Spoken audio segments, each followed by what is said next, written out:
Now, my privilege to invite His Excellency Mr. Moon Jae-in, President of the Republic of Korea, to address this august gathering.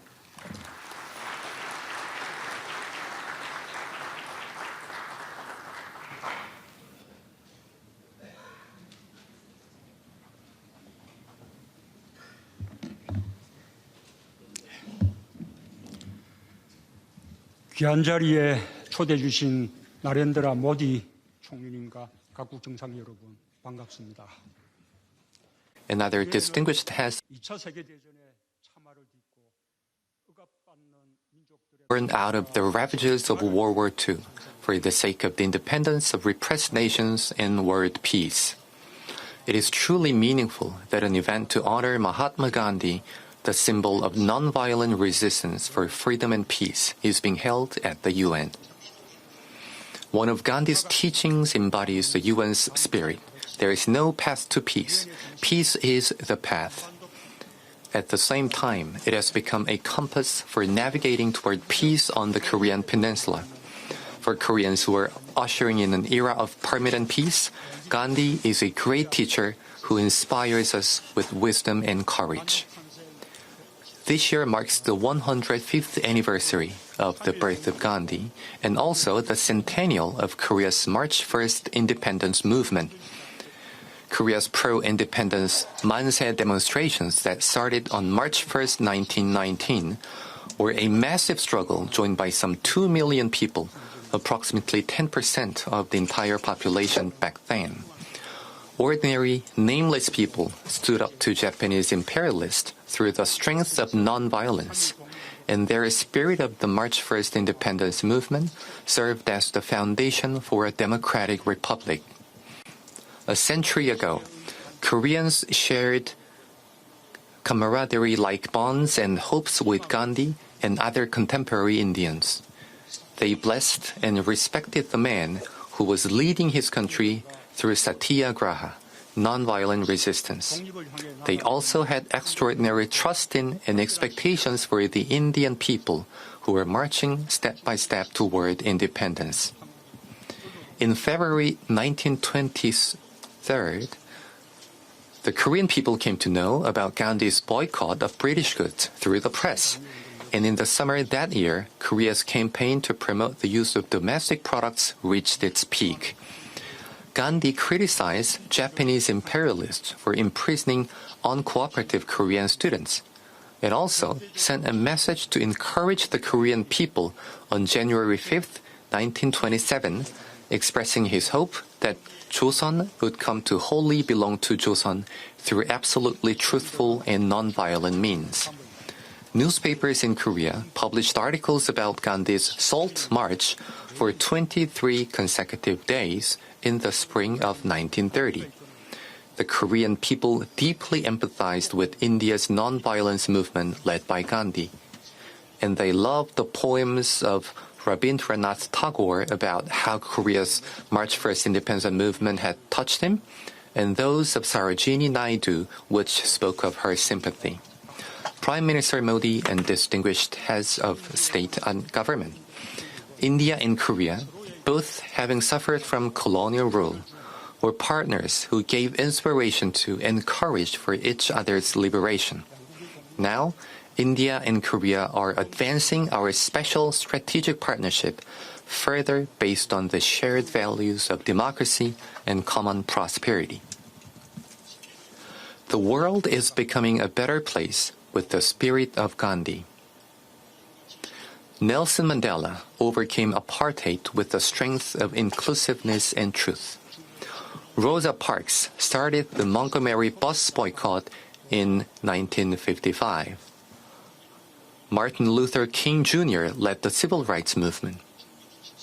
Women in the Himalayan region started the Chipko movement against logging companies in 1974 by hugging trees and singing.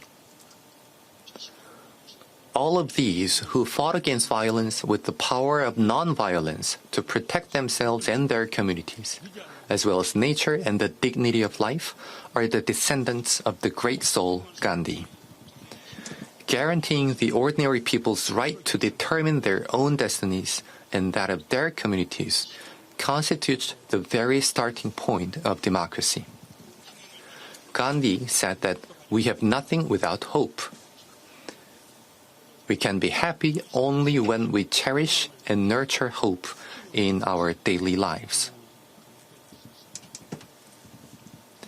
I hope that today's event to celebrate the 105th anniversary of Gandhi's birth will greatly inspire us to ponder his spirit and move toward a world where everyone embraces each other. I express my gratitude to Prime Minister Modi for his special consideration in inviting me. Given the respect and love that Koreans have for Gandhi, I'm confident that India-Korea relations will deepen further. Thank you.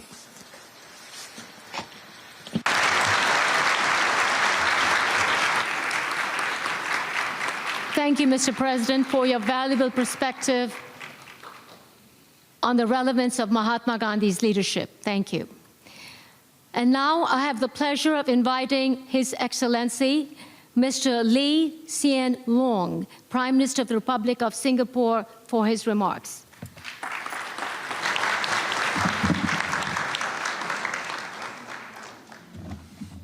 Prime Minister Narendra Modi, distinguished guests, ladies and gentlemen. I'm very honored to be invited by Prime Minister Modi to attend this commemoration of the 150th birth anniversary of Mahatma Gandhi. Gandhi's ideas had influence far beyond India's shores.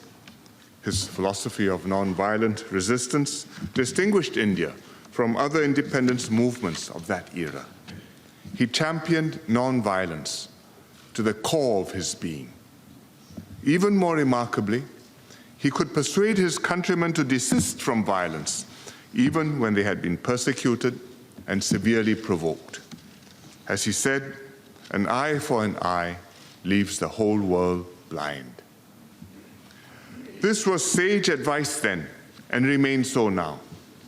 We live in a world that's not only more diverse, but also more interconnected. Differences are more easily amplified, and people more readily take offense. Tensions and conflicts are prevalent, not just between countries, races, and religions, but also within them. But if we take Gandhi's message to heart, then we must try our best to resolve differences calmly and peacefully, appreciating the views of the other side, and without inflaming passions or hardening attitudes.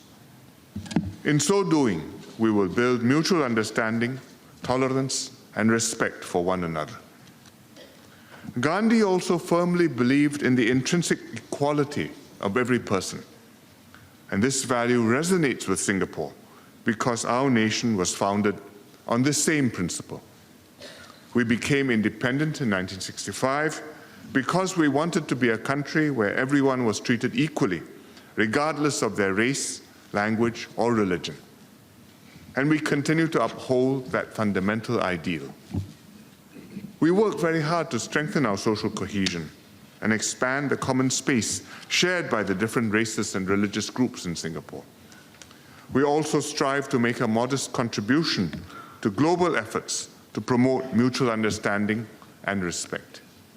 For example, this year Singapore hosted an international conference on cohesive societies. And there we had good exchanges with scholars and practitioners from other countries, learn from their experiences, and we hope they also took away something useful.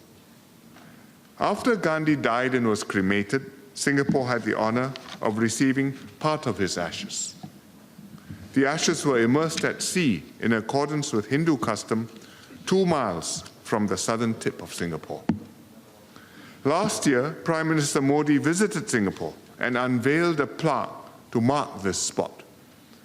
There are other places in Singapore which honor Gandhi's legacy, such as a memorial which is home to our Hindi society, and also a Mahatma Gandhi Center for Universal Values that is in one of our schools.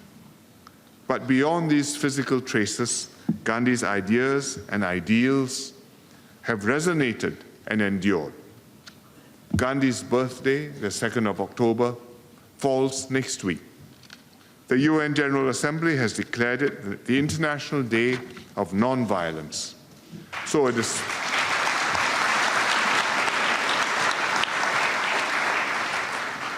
Therefore, it's fitting that we gather today to celebrate the legacy of a remarkable man. And may Gandhi's memory continue to inspire and to bring out the best in all of us. Thank you very much.